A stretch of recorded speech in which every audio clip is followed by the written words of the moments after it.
There are over 3.8 billion women in this world, accounting for nearly 50% of the people on this earth. Yet millions of women are not allowed to make decisions regarding their own body.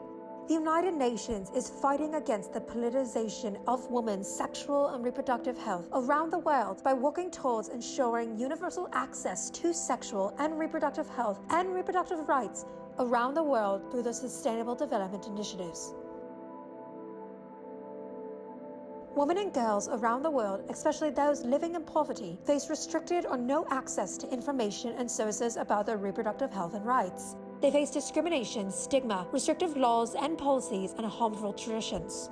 Only 55% of married women made their own decisions regarding sexual and reproductive health and rights, ranging from less than 40% to 80% in different parts of the world. And although 77% of women of reproductive age had their family planning needs met by modern contraceptive methods, this average dips to as low as 52% in some areas. Countries must have laws and regulations that guarantee that women have access to sexual and reproductive health care, information, and education.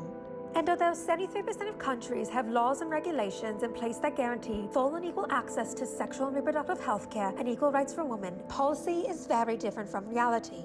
Basic human rights of women and girls include the right to live without fear or violence or discrimination, the right to have control over their own body, the right to decide freely and responsibly on matters related to their sexuality and body, the ability to access the health services they need, all without the threat of coercion, discrimination, and violence. We must ensure universal access to sexual and reproductive health and reproductive rights for all women all over the world.